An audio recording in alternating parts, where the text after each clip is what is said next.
มังเออสมยอดเอาสวัสดีทุกคนครับไก่เราตะเย่งวันเอาเครื่องเชียร์เปิงอันไหนมาหัวอันไหนกลางกลายอย่างเงี้ยแหละ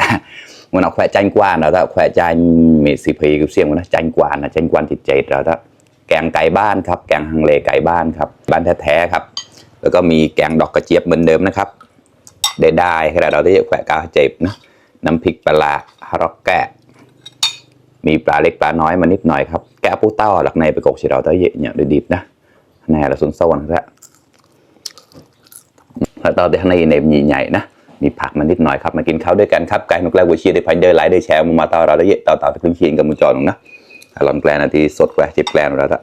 ต่อครับ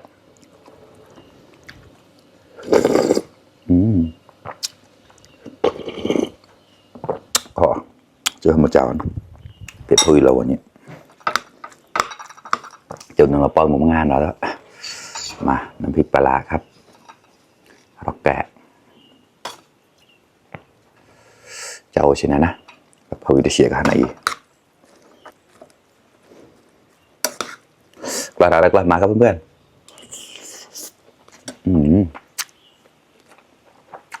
อร่อย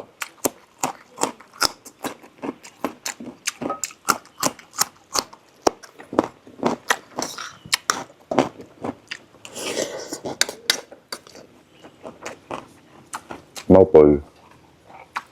จัดมาตูมครับ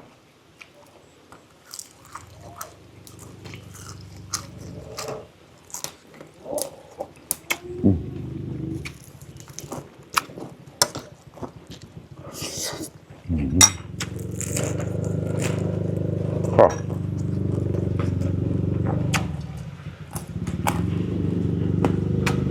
เอาไหนนะ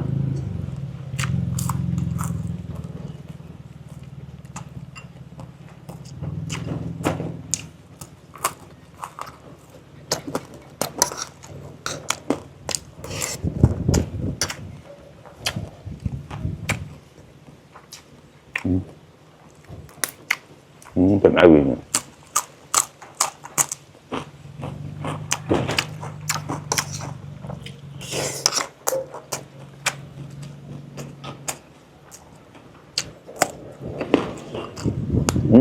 แย่เข้าครับวันนี้ลมดีมากครับ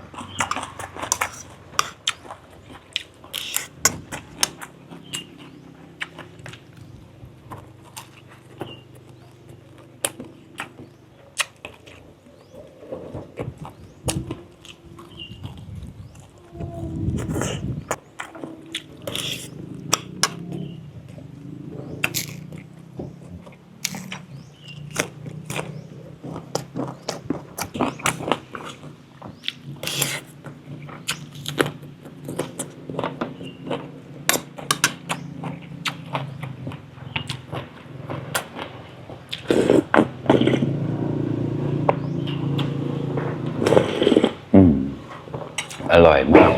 เรามากับเราได้เยอะเสือไฟจานหมดแล้วไก่บ้านนะครับมา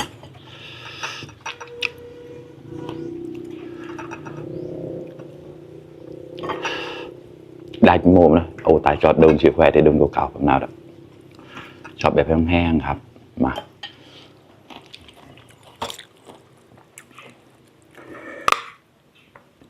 หยาบเชียวเด้มา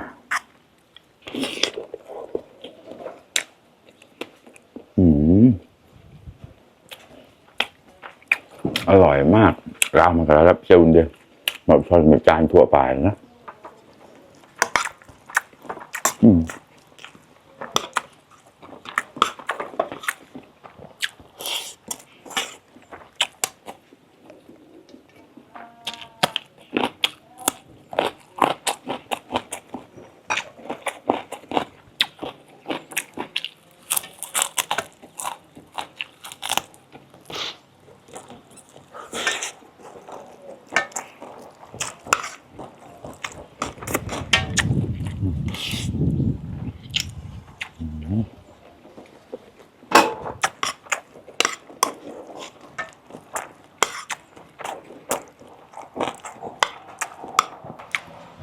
มาครับเพื่อนๆคำโตๆหมอกโตๆเราได้เยอะ อืม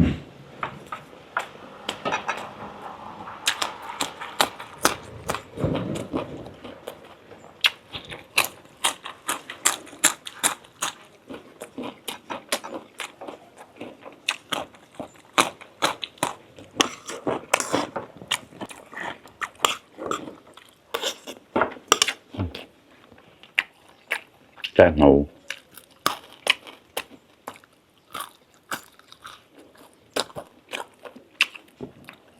ยิบเดิงแซ่ข้อไข่ไม่เค็มครับอร่อยมาก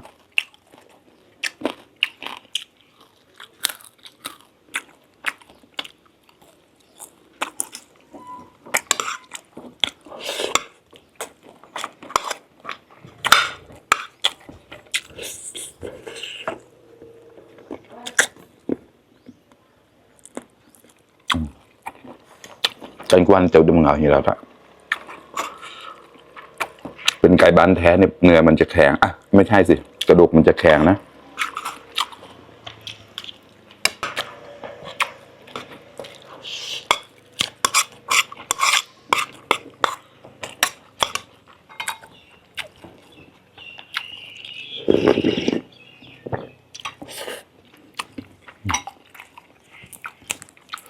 mua bồi chia kho kìa chia cả trời ti bạc lại nè trời mua chia các quẹ lại cả là đây vậy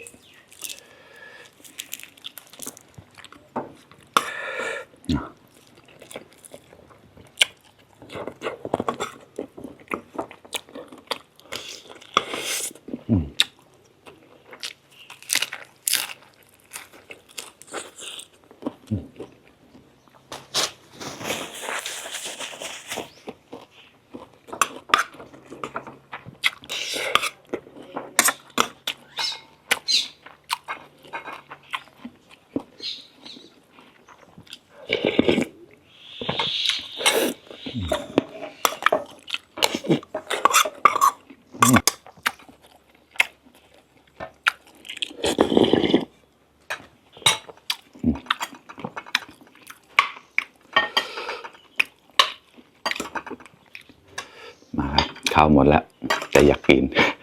ปังอ้อยยังไปเชียร์บนแขวะ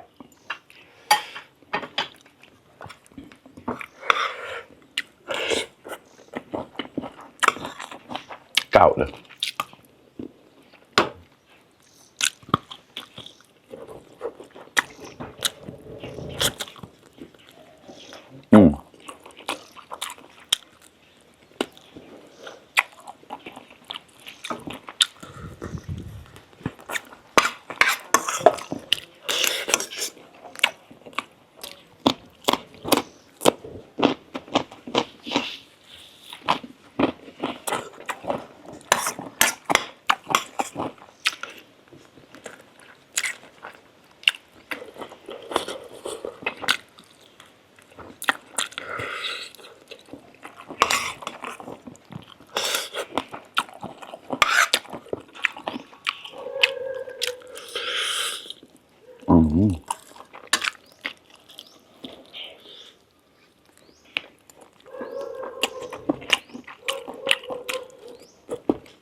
มาเลาะบาราได้เยอะ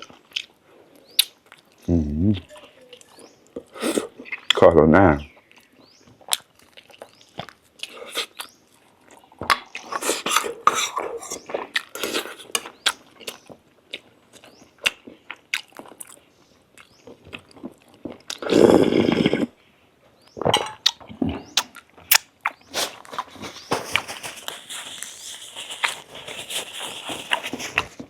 โอเคครับเพื่อนๆอิ่มไปอีก1 มื้อแล้วครับอร่อยมากๆเลยครับแกงไก่บ้านนะครับ